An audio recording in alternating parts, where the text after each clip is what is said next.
What's up, wrestling fans? It's a Two Bros Wrestling Show on a very special Saturday post WrestleMania Night 1 edition. What's happening, Kevin? Here I thought that I had set our time too late. I'm like, oh man, we're going to be on really early, and we're like 12 minutes before where I said it. That I that know main I had event I starting had at 10 o'clock. I thought, man, we're going to be in fast. had to laugh because I was watching the clock and I'm like, oh, yep, we may actually need to push that start time back. But instead, we had a lengthy night of action. Thank you, Paul, uh, Thank you, Paul. for starting Mania at 7 instead of 8, or otherwise we would be on at 12:30 at night, like we were, I believe, when we did this last year around this time. But Doug, WrestleMania Night 1, we're halfway through We are this indeed. weekend, and there was a lot that happened tonight, and that's what we're here to talk about. Definitely in the comments, folks, let us know what you think. We're going to obviously be getting into spoilers here. It goes without saying, though, that WrestleMania is a must watch. So I don't think we have to, tell you whether or not you should tune Right. in to Yeah, WrestleMania. You're a wrestling fan. You have to tune in to WrestleMania. absolutely. That said, Doug, overall, I think as can often be the case when you have these multi-night hours long compared to like the way the pay-per-views were in the early days, you're going to have a mixed bag. I thought that there were definitely some great moments, some highs, but there also was some things that didn't, in my opinion, deliver the way that I expected them to. There was an Yeah. ebb and flow to the night for sure, where I think that there was a couple of matches that maybe was a little bit of a down period, but overall, definitely recommend. And Oh, what do you yeah. say? Let's get talking about it. Let's go. Let's do this. Let's do this. 3-man team, right? I wondered exactly how they would tackle the announce booth with so many announcers now, but they went with Cole, Graves, and McAfee, which I thought it was interesting because Graves had to sort of slide back in from the role that he has had as play-by-play guy, and Hmm. go back to being a heel color commentator. Yeah, but he slid back into it very, very well. Very comfortable in that role, I do believe. Very we comfortable. start the we start the night out with Triple H coming out. Not unusual to Triple H to start some pay per views, especially back the old NXT pay per views. But I think the whole "it's a new time, it's a new era" was a very telling way to say something without coming out and having to spell it out for the Yeah, folks. absolutely. I think for the foreseeable future, WrestleMania will not start until we hear that open chord and let me say time to play the game. And then, Paul's going to come out and exactly there we go. We got thumbs up Give going. it the thumbs up. Yeah, I think that if you want to say that this is definitely not Vince McMahon's WWE anymore, that's essentially what Triple H came out and set the tone by saying. Absolutely. Absolutely. Speaking of setting the tone, Doug, let's talk this first match. Uh, were you surprised to see that we started with the women's championship? Very surprised to see that we started with yes, absolutely. I mean, it was a stacked card. I mean, if you called this WrestleMania Night 1 WrestleMania, I couldn't complain really too much. But we've got another night of this. But absolutely shocked to see this one on first. Yeah, absolutely. But I mean, I guess there is the train of thought that you want to get the crowd hot to begin with. Start with something hot. This was that you had your women's champion Rhea Ripley taking on Becky Lynch. I love the intros. I love the entrances. That's always a big part of Mania Hmm. is the style and the entrances. The excerpts being read from Becky's autobiography was a nice touch, and then of course Rhea gets the live band play down. And I didn't catch exactly what Becky had on her wrestling gear, but was that an excerpt from her book? Or was that a passage from her book that she had on her gear? I'm not sure. There was a lot of words on her gear. I Hmm. am not sure either. Yeah, I was just assuming that's from Becky's book. The Becky with strep throat, that was something that wasn't really divulged this week. I guess that Mm-hmm. they were probably trying to keep that under wraps to make sure that folks didn't have unrealistic expectations, or in case Yeah. they had to do a pivot. But they leaned in hard to it tonight, that Becky had a 102 temperature at some point this week. You couldn't Mm-hmm. tell it from her performance, though. No, you couldn't tell it from her performance, but they kind of set up, the ending with that. I think they kind of telegraphed that one, so to speak. Yeah, well, true. Early on, we had dominance in this match by Rhea. There was a nice show of power, of course. Rhea catching Mhm. Becky coming out of the turnbuckle. I love when they took to the ground and they sort of started to turn it into a submissions based match, which Yes. is not what you really think of with either of these women. But when you're telling a long form story like they were in this match, it was just another element that they could add that was maybe a little different than what you would have expected. Um, Doug, it shows to me just how far that Rhea has risen in the eyes of the fans, Hmm. that she had a lot of positive crowd Oh, reactions, despite absolutely. the fact that she is the heel, and despite the Right. fact that the perennially popular Becky Lynch was her opponent. uh, Kind of a pro Rhea crowd. Absolutely. And nowhere near Australia this time.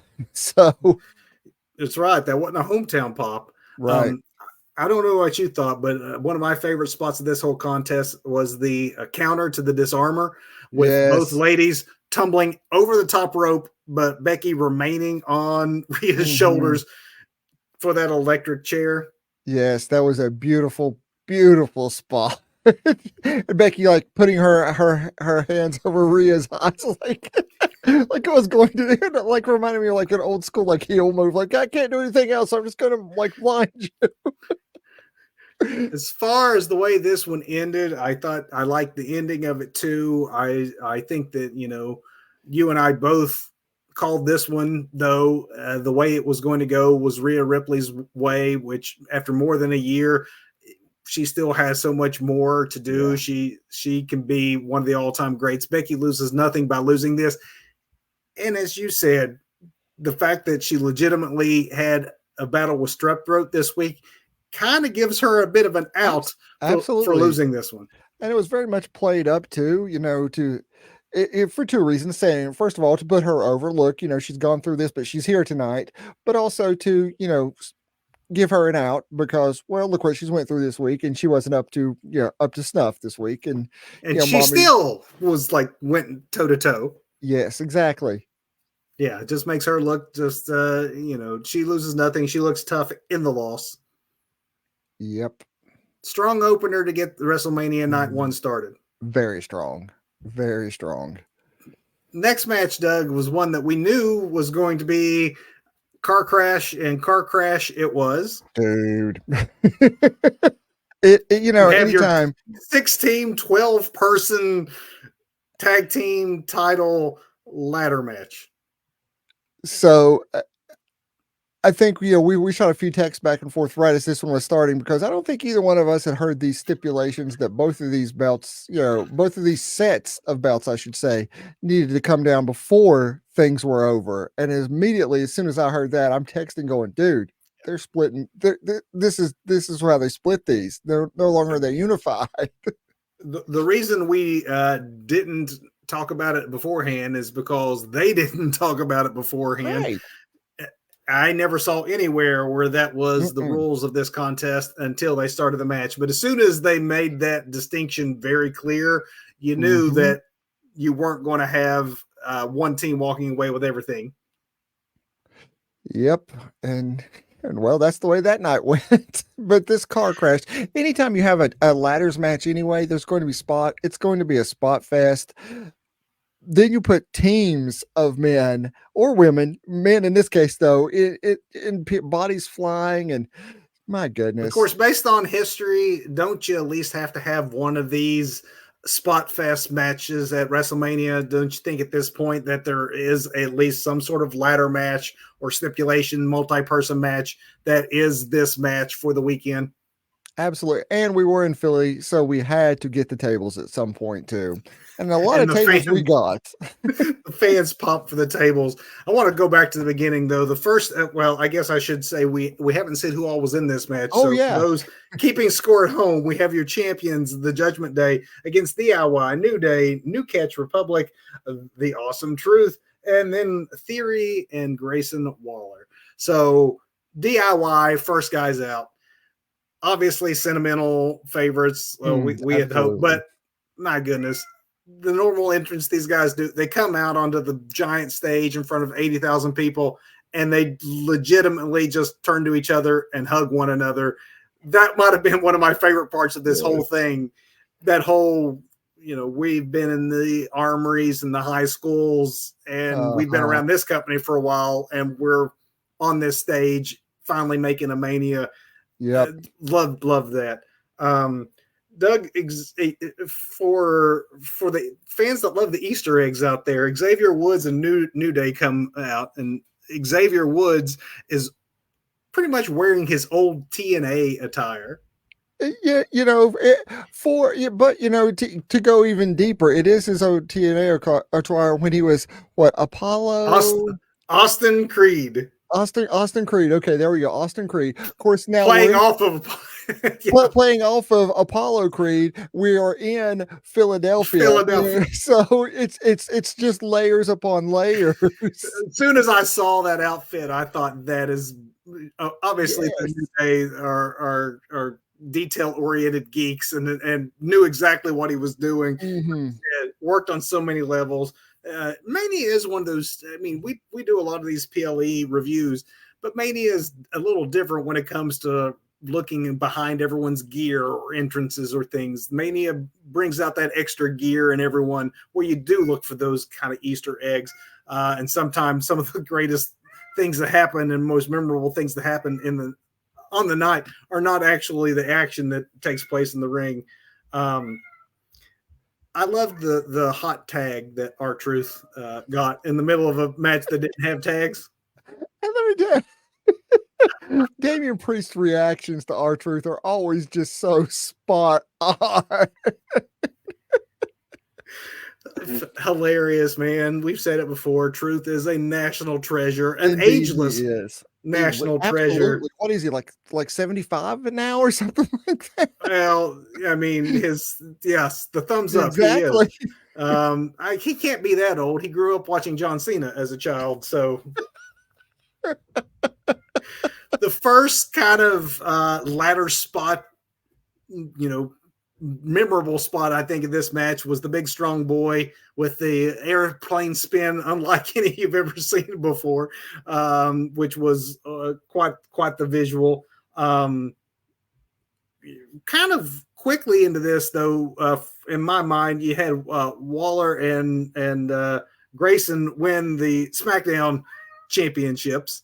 Though they paid a tough price for that pretty much immediately. They did, and they kind of laid. It seemed like they almost kind of laid low after that. It's like, oh well, we don't necessarily have to get the other one. We got one of them. We'll try and get the other one, but there's plenty of other people who can take some spots now. Well, spots is a good segue here because I do think that of this match anyway, DIY sort of stole the show there first with kind of concurrent high spots. First, Johnny doing the tornado DDT off the top rope and through the table, that Yes, spot, and then the air raid crash off the top of the ladder from Tommaso Ciampa, immediately following what Johnny just did. DIY at that point, I'm thinking, oh man, maybe since they're splitting these titles up, maybe DIY can walk away and I have thought that feel good moment. poor Tyler Bates was dead after that drop off. It's like, what has just happened? That was definitely a rough. And as sentimental though as it would have been for a DIY victory, once you started to see the way this one was going to Yeah, go, yeah, how could you argue with it? The only absolutely. thing that put a little bit of a damper on this one is some faulty equipment. I think they had a ladder problem that Yes, kind of screwed the momentum. I mean, they had a really hot match going, and then the pacing kind of fell off at the end because of a ladder that had cracked a little too soon. You could hear the referees hollering at Damian Priest that looked like they did a little bit of an audible Mhm. with Miz, and then got another ladder in there. I don't know that it derailed things, but it definitely stalled things out a little bit. Yeah, I'll agree with that. It stalled. Yeah, it definitely did not derail, but kind of was a little hiccup in, in an otherwise real well, not otherwise, but I mean, it was a really great match, top to bottom. And again, a hiccup at the most with that, I think. And R-Truth picking up the victory. So Awesome Truth are now your Raw Tag Team Champions. Yep. Um, when you realize that this is the first time he had ever won at Yes. WrestleMania, and here I've been so focused on like, wow, it's so great that DIY finally gets a moment on the card. I mean, Hmm. Truth has been on the card before, but like you said, the dude is legit. Like, in his 50s, he's Yes. been there forever, done everything they've told him to do, played the role of the fool, played the role of the jobber. I think that there were some legitimate emotions there at the end, not just Mhm. from R-Truth, definitely real emotions in the crowd when Yes. they realized what was about to happen. They wanted this. Yeah. Really a WrestleMania moment, a storybook ending there for at least for that story that our truth is now finished along with the Miz, and we have the awesome truth. So we got that And I now. do. That's the thing. So we both got the first match correct. I think in this one I predicted Judgment Day. You predicted pretty much anyone other than the two teams that. So we both definitely missed this one. You somehow missed it twice. I didn't know all the rules at the time. WWE waited till the end to till the match was about to start to tell us all the rules. So I blame it on them. Come on, Paul, that do better. that's true. That's true. Not Doug's fault on this one. Give him a pass. Um, Obviously, two hot matches to start. For me, this is where we did, in my mind, get a bit of a. Not, it never dragged tonight, but this was definitely the start of a few come down matches. Um, Yes. so we had Ray and Andrade taking on Santos Escobar and Dominic Mysterio. Um, I'm a bit confused. I don't know if WWE just had a change in direction or if there was an injury they weren't telling us about. Why would we do the spot where we take out Dragon Lee the night before Hmm. on SmackDown and Hmm. insert Andrade without, like, why would we just announce Dragon Lee and then take him out without that playing out storyline wise? Did they just decide that, wait a minute, we want Andrade had to have something to do? Because originally he was supposed to be in the SmackDown um, WrestleMania SmackDown Battle Royal, the Andre the Giant Battle Royal, and instead he was inserted in this instead of Dragon Lee. It seems like a strange pivot last minute for no reason that was ever disclosed. Very strange pivot. I don't understand that. I didn't understand that either. But because that's one of those, why do you announce it? If this was the plan all along, why do that? Yeah. If it wasn't, what happened? I It, mean, I have no complaints. I mean, because Dragon Lee is amazing, so I would love to have seen him have his WrestleMania moment. But I have no complaints, and it's almost it was like a showcase to me at a certain point. It's like, this is what, Tony Khan, you just let go. Look what you did. Look what you just let go. Look, you had this and you didn't do anything with it. But look at this. of course, had they not taken Dragon Lee out, it could have still been that, right? Very much, very, very true, actually. I know I said this was a come down match because it was, but it wasn't without its own merits. I mean, it was definitely fine on its own, and there were some spots that I really liked. I don't know that I've ever seen a top rope double cross body where you had Rey Mysterio on Andrade's shoulders, both men hitting the crossbody at the same time. That looked pretty awesome, honestly. Yes. Um, Joaquin Wild's slingshot, that move. It's such a great, I saw it on on an NXT highlight, and I was like, oh, what did I just say? And then I was like, oh, they're doing it here.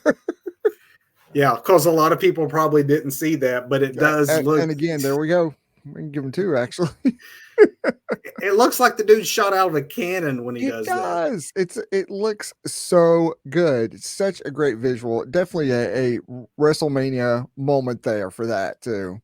Talk about great visuals. Andrade's double knees into the corner. Oh All my look great. goodness. Yes, look like he was killing poor Dom. I guess the ending, other than the feel good where the faces go over, Ray and Andrade go over, with the help of a couple of obviously non luchadors, gigantic mask men. If you're local to Philadelphia, or you're a big football fan, or you recognize Taylor Swift's possible future brother-in-law, you might have liked that ending a little better than I did, but it was fine. It was fine. I think it was clunky at that point, but it was fine. It was. Not what either one of us expected there with a Carlito turn, but I don't know. I I I, I don't know. Yeah, this one was kind of there. Nothing inoffensive about it. It served its purpose, I suppose, as a come down Absolutely. match for what you would expect to be one of the bigger contests on night one. And I say expect to be. I will get into that in a minute. But we got Uso versus Uso. We were correct that an Uso won this one. Um, Yeah, we did get Doug, that right. I can't remember if you were Team Yeet or Team No Yeet. I think we're both Team Yeet on I this think one. we were both yes, the one that little Wayne introduced. I'm That's sorry, right. not little Wayne.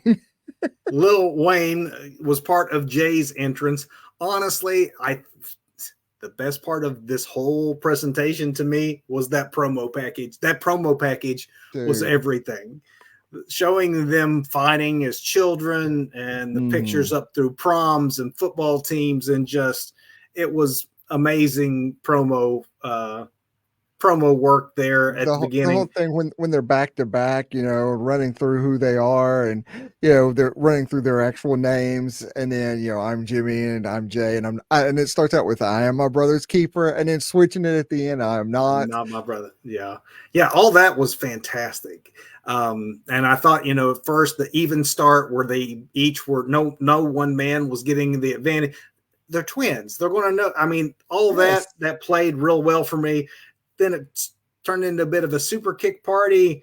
Um, and then Jimmy does the begging off of, the, hey, and of course, your brother's going to like, that all made sense too. But then the ending just kind of came it a little bit did. out of nowhere. Yeah, Um, Jay wins. I don't.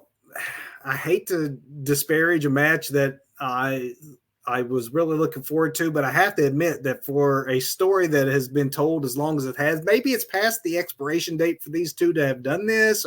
I don't know what it was, but I don't know if you feel the same. But for me, this one was flat, and I don't know exactly why it should have been flat. There should have been a lot of, I mean, there was so much emotion in the storytelling of brother versus brother, twin versus twin, and the match itself did not convey those same emotions to me.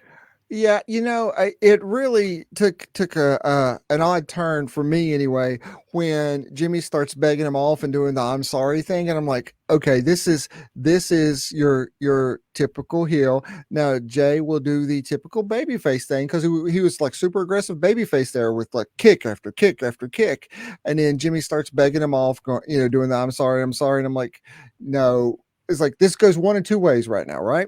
Where you know the Usos do reconcile in this moment, and this goes a completely different direction, or it's an old wrestling trope where the heel begs off the babyface, apologizes, the silly babyface is like, oh, okay, yeah, you're right, we shouldn't be doing this, I accept your apology, and then, oh, wait a minute, heel was playing it all along, and we got the heel was playing them all along. And again, not a bad match. These are great talents, but it just kind of just like the last match with the sports ball guys showing up at the end. Yeah, this one not really flat, but just kind of a fizzle. and I don't and I shouldn't use fizzle either. I don't think I have the words to describe how I feel about these matches here in the middle, Kevin. So the tag match I can forgive just because there wasn't a lot riding on it. There wasn't a lot of build to it. This one was almost like a marquee match for night one. And Right? for that reason, I was a little more disappointed because I expected more and it just didn't deliver. Yeah. It was Yeah. 11 minutes long, too, which was shocking. Yeah, that's like That was it. It was like 11 minutes. yeah. Odd, just odd all the way around for this one. It does not pick up in this next one either. But then again, this next match was probably meant to be the cool down match after brother versus brother.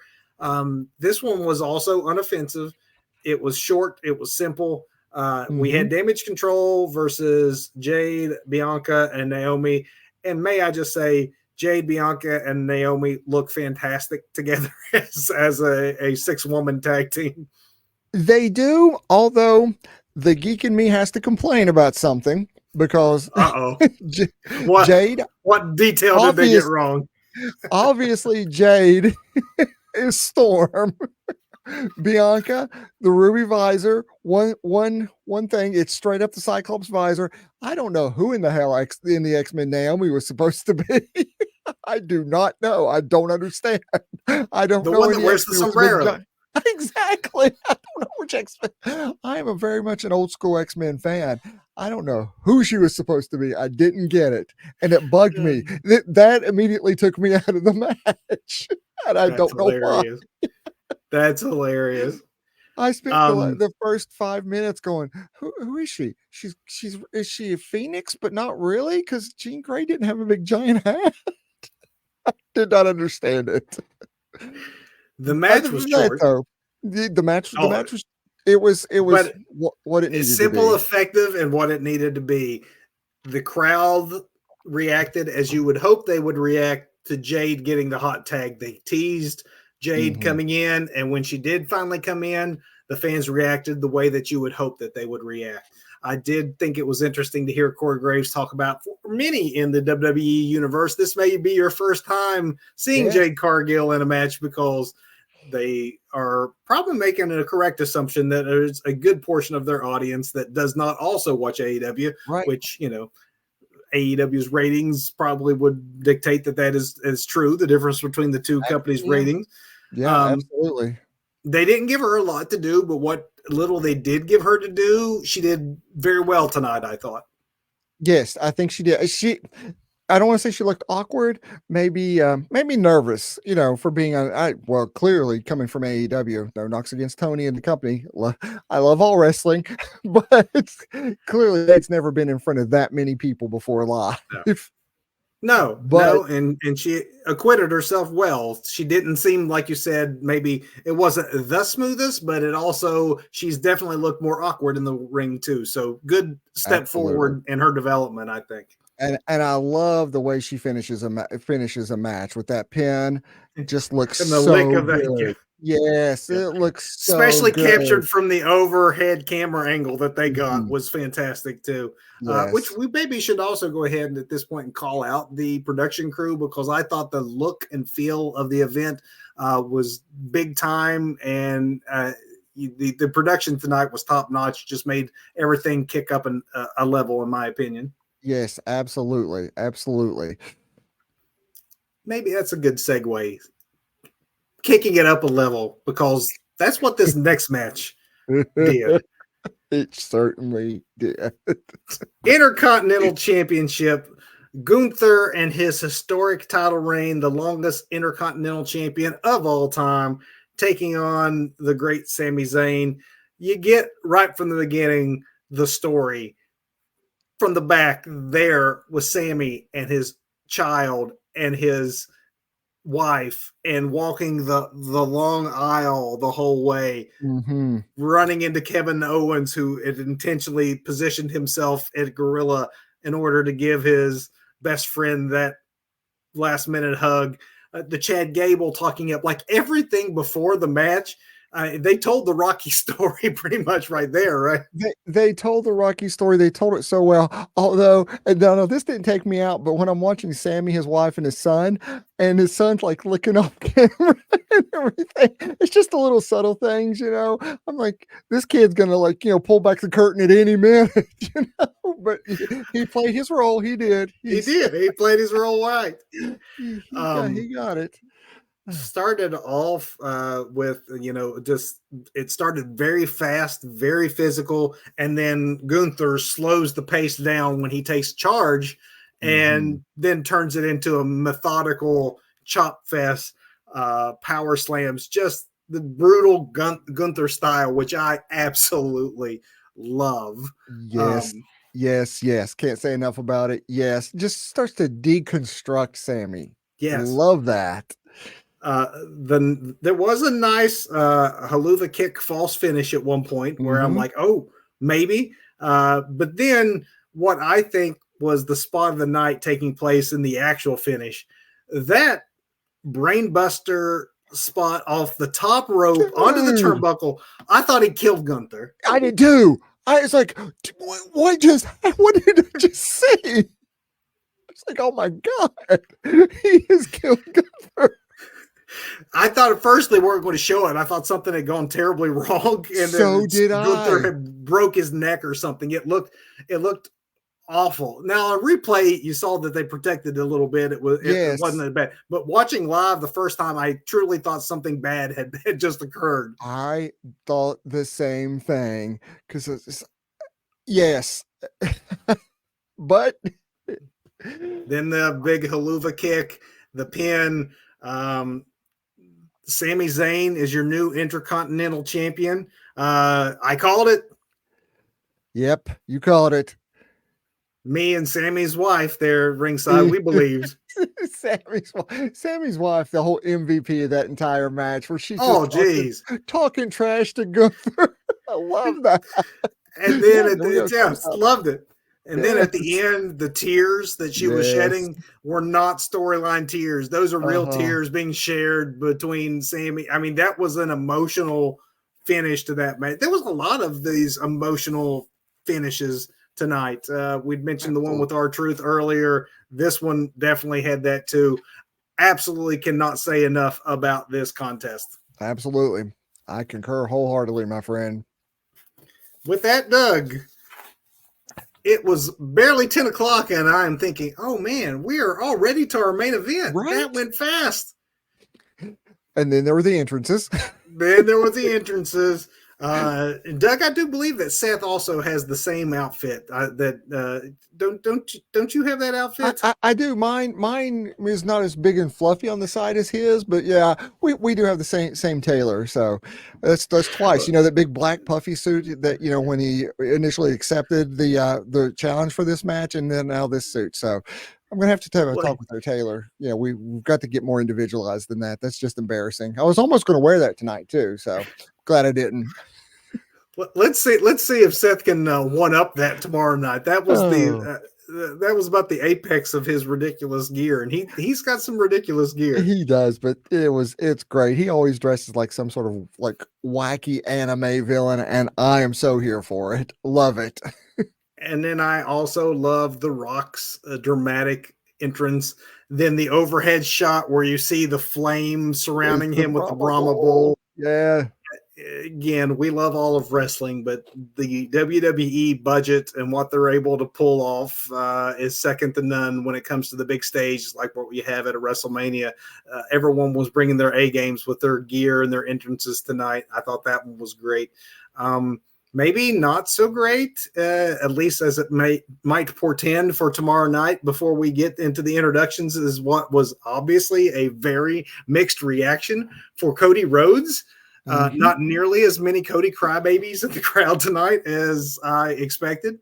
Well, it is Philly, so I mean, I think Philly, just like most places in Canada, end up being Bizarro World for WWE. So, well, there's part of that too. That WrestleMania itself brings in so many diehards willing to spend all their vacation money to come to town and go to like 50 wrestling events in a week or something like that. So it's maybe not the indication of the average wrestling fan. You Right. do get some interesting reactions. It does make you wonder what it'll be like tomorrow night, because I noticed, and you may have noticed this too, Doug, is that when Cody was in there against Reigns, Reigns wasn't getting pops and Cody's wasn't getting as many boos. But Mhm. whenever The Rock got involved, the fans popped big time or chanted The Rock's name. They definitely seemed to want Rocky and not so much his cousin Roman. And there at one point there's a dueling Cody Rocky chant going on too. Yeah. So I thought that was pretty interesting early on that we were getting that. And Seth would get boos as well, Mhm. but then also there was the competing boos and the folks singing along with his song. Yes. Yeah. To which Paul Heyman was caught on mic of ringside going, "I hate that I song." know. That Stupid man, song. also a national treasure. Also a national treasure for sure. Ah, But it does make you wonder if there was maybe some folks in the back going, I wonder if we should have had Rock versus Roman after all. When you heard the fact that despite how despicable he has been and was tonight, that the mhm. fans really still want to cheer the Brahma Bull. Yes. Yes. Lots of crowd heat in this one, even when they had down spots, which obviously there was a lot of down spots when you stretch a match out over the course of an hour. There was still like this always this low level buzz, this murmuring Mhm. going on in the crowd. It just had this real big feel to it. It It becomes a brawl, obviously, but Doug, I don't know what you thought, even though the fact it became a brawl, which in some ways does provide some cover for some of these guys where you don't want to have anyone hurt when you have two gigantic Mhm. matches the night after that you have to get out. But it also could help cover a little bit for The Rock not having been in the ring for 8 years, but he did not look rusty to me. He didn't look rusty, and, that's exactly what I thought when the brawl went outside. Although I love it that, he's doing his, like, heel, like, owner or at least a heel member of the board where it's like, "I will fire you if you count us out. Stop counting now or you're fired." And then, Rock dropping the F-bombs. I love Yeah, that. there was a beep there that That came was like way 30 too seconds. late. Way too late. I think the censor guy was afraid that Rock was going to fire him if he actually censored I'm his pretty sure words he ended there. up censoring something that Seth Rollins said a few seconds later.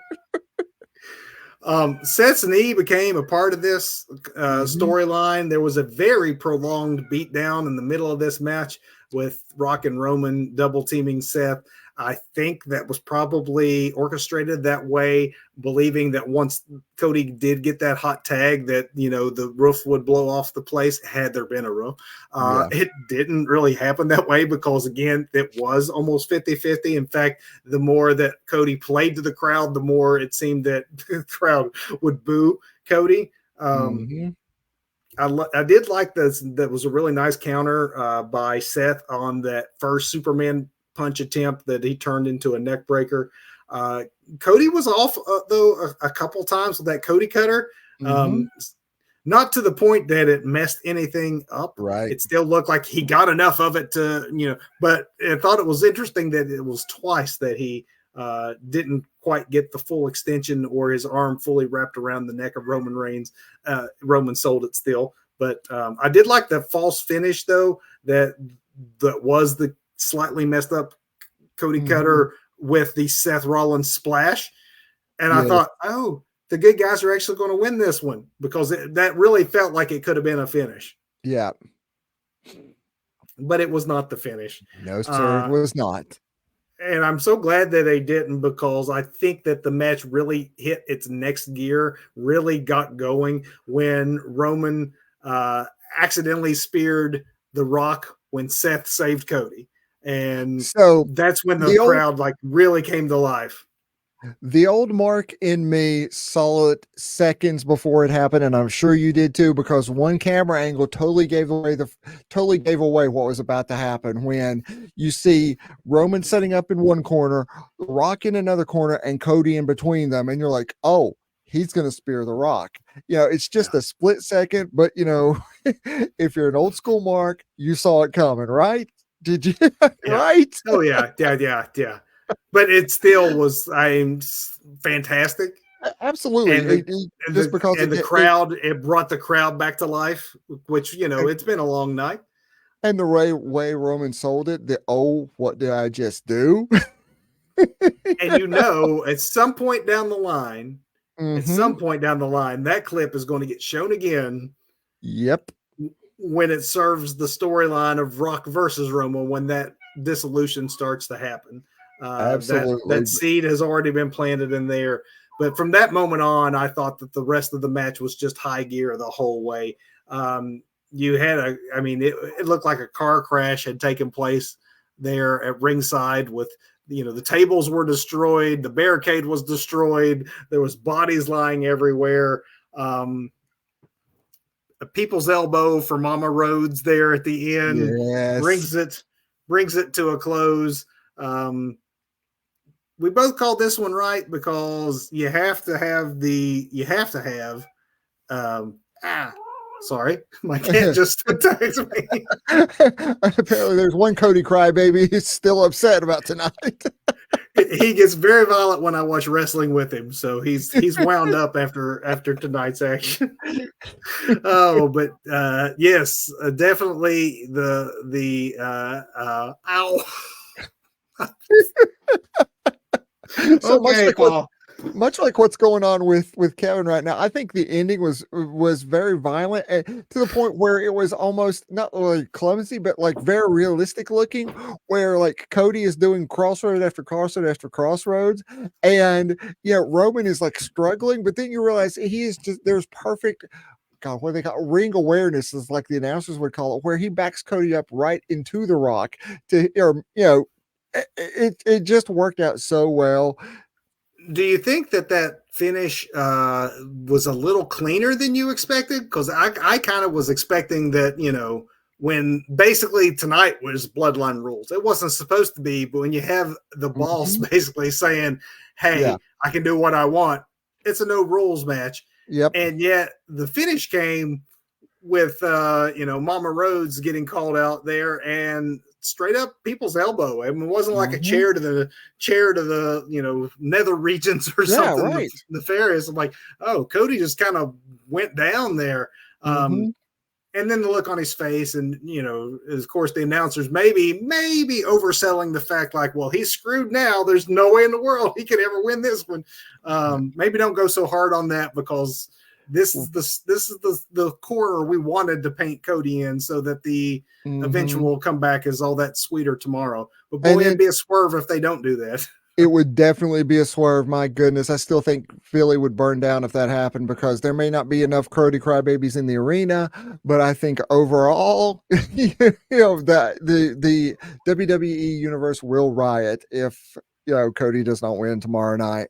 But I do think this sets up a lot for Seth tomorrow too, because even at the end of this match, Seth was still selling that knee and hobbling around, and just And Cody might have taken the pin, but the person who took the biggest beating in this match, the middle section of this main event, was basically the Bloodline beating the crap out of Seth Rollins. So yes, Drew McIntyre backstage is licking his chops, right. because how can Drew save face by not beating Seth Rollins tomorrow night? Exactly. It- I, So I I mean, mean, this sets up everything it does. perfectly. It really does. I mean, and it's almost two versions of the same story. You've got two baby faces now going into tomorrow at massive disadvantages. Cody much more than Rollins, but Rollins going in, and then I'm sure they will sell overtime on his injuries he sustained, the beating he took tonight in his match with McIntyre tomorrow. And that's where we're going to be heading tomorrow, is night two. Whereas the last couple years have been almost an equal balance of matches where you and I at the end of the weekend are oftentimes debating which was your favorite night, night Mhm. one or night two. The way that the card has been structured this year, it is almost like it's a part one of the story and then a finalization of the Yes. story, because tonight's main event doesn't really stand on its own as being that great if it doesn't play into the bigger picture of what happens tomorrow. And it's a lot like a lot of bloodline matches too, because I've said this before. It's not most. Some bloodline matches don't necessarily matter what happens during the match. It's like what happens after the match. This one it did matter, but it sets the stage for something else, and that's what the bloodline has been consistent about doing, is telling the stories that continue and go on. Where Cody's trying to finish a story, the bloodline story continues to go on. Was there anything that you saw tonight in this main event, which I loved, by the way? I thought that they did a Oh great yeah. job in the main event. But is there anything that gives you pause about your predictions for tomorrow? I don't think so. I still think that Cody is going to be insurmountable odds because he's went through this huge journey now to prove that he is the guy. And I keep going back to Lesnar. He's the guy that beat the one that's the 21 in one. He's that guy, and he's been through all these other things, and especially with like this groundswell with, I keep calling Cody crybabies just because, I have nothing against them, but this groundswell of support here that really shows the WWE administration who they're behind. And I think there's I want to say a very vocal crowd, but there was a mix, like you pointed out, but that's not necessarily. And I can't remember if it was Triple H that was in an interview that I read about or saw today, where he talks about how, yeah, there's some more thumbs up, woohoo, that they recognize that the internet is not their fan base. Their fan base is much larger. Maybe it was CM Punk. Somebody was talking about the WWE fan base being much much larger, and a lot of casual fans, a huge mix, and not just a whole bunch of guys like us that sit on the internet at midnight on a Saturday night talking about wrestling. Yeah. I do think that there's nothing that in my mind changes my predictions for tomorrow. There's part of me that'd be like, yeah, everyone likes to be surprised. Everyone likes to be thrown a Yes. curveball. It seems so obvious that Drew and Cody are both walking out winners tomorrow. It wouldn't surprise me if they decide to go and just for the sake of fooling the internet crowd, but sometimes a story is obvious and it doesn't mean that it's any less enjoyable to watch it play out. I do think that it's going to be allowed to play out tomorrow night. And I think that tomorrow night is actually going to top tonight. Night one was entertaining. There were some great matches Mm-hmm. on night one. There was also, in my mind, a match I expected to be great that wasn't, and then a couple of matches that were just kind of filler matches that served their purpose and were there. Yeah. But it set the tone for what I think will be an even stronger night too. Doug, we're going to actually do big finishes tonight. Let's do this. Let's do this. I am so hyped right now. I am just buzzing on WrestleMania nonsense and just like, whoa, I'm big energy tonight. I'm big WrestleMania energy tonight. What is your botch of so, WrestleMania night one? so this is a minor complaint, but let's go back to that like 72 person like tag ladder match with all those bodies flying around. At one point when Priest goes to choke slam Miz, I think it's Miz, off of a ladder, and I'm not sure which one of them does it, but it ends up going from like a choke slam to like almost just like a pie face at the very best, but Miz totally sells it anyway, goes off the ladder. It's like, that just looked bad. It really did look bad. I thought you were going to go for the ladder when I can't remember who splashed into the ladder and it breaks.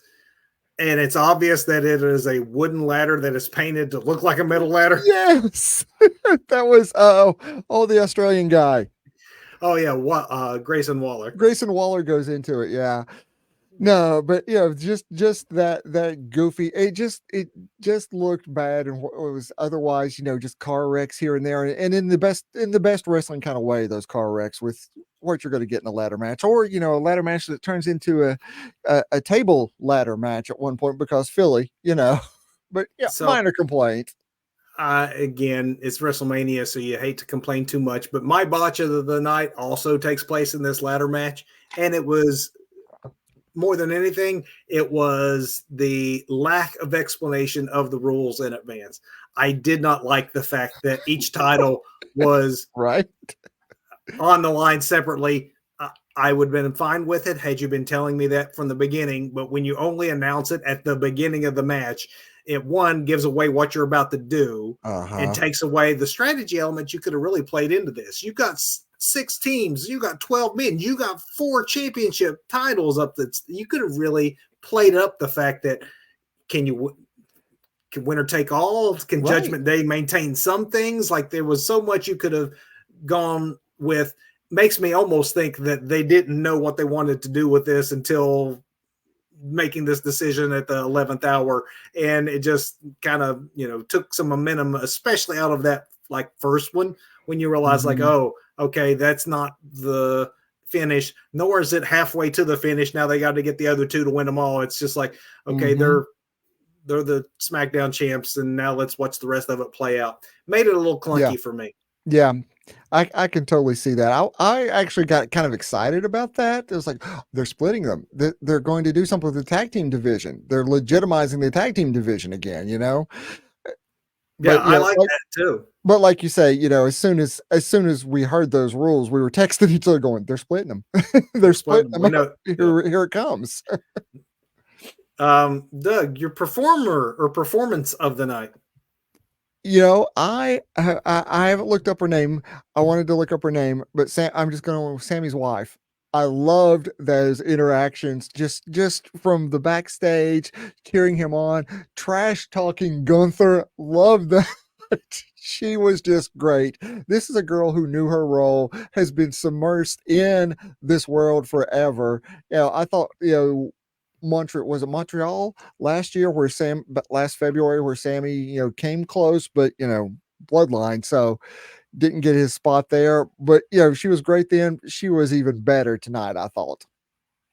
I also agree with you. My performers of the actually, I went a little broader. My performance of the night was wrestling families. The Oh yeah, okay. Yeah. so many times when you get non wrestlers involved in a storyline, it's obvious that they aren't versed in the performance art that is wrestling. They give away they're smirking or they're smiling or there's something that makes you know that okay, that's not real emotions that they're showing.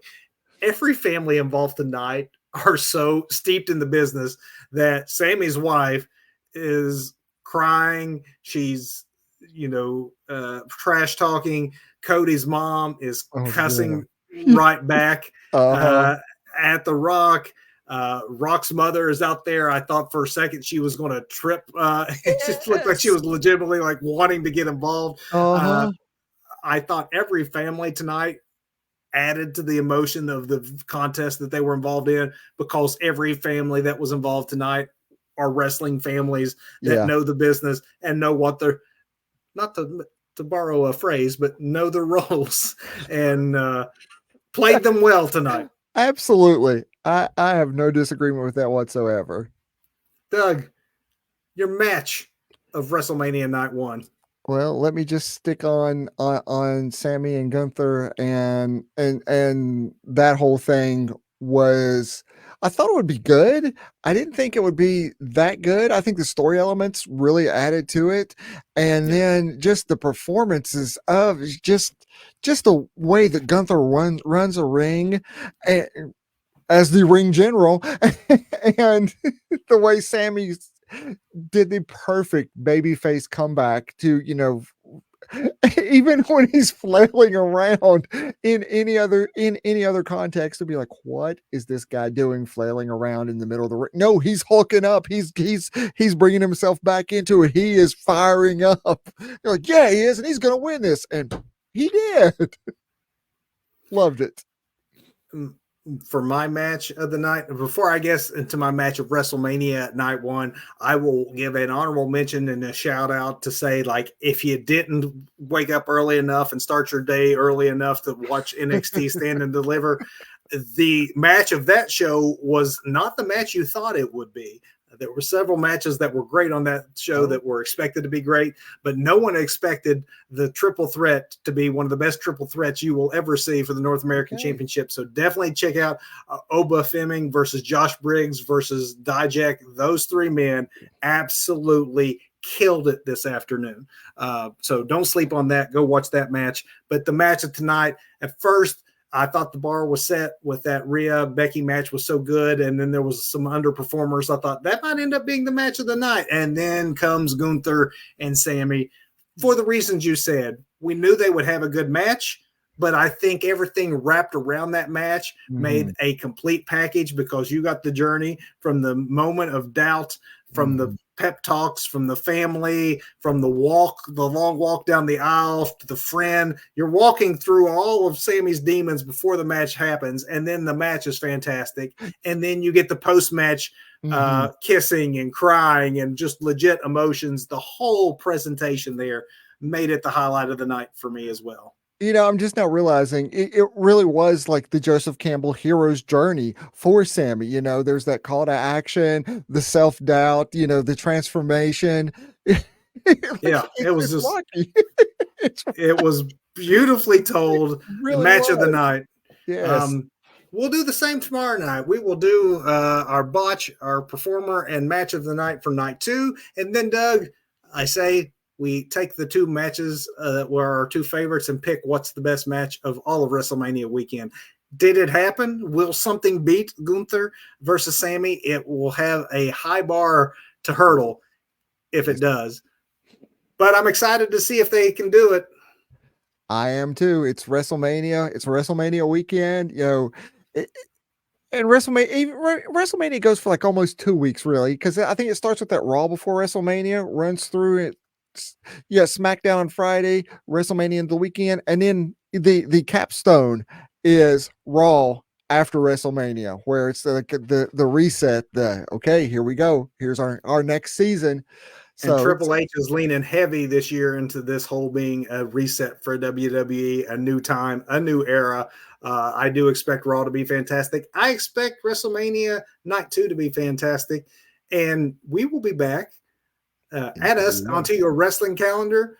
As soon as the pay-per-view ends tomorrow night, we will be back. But we should let the people go, Doug. I think the Slammies are like 10:30 in the morning. So that's right, they are.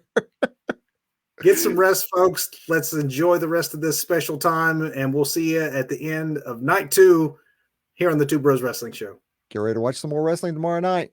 Thanks for watching, folks.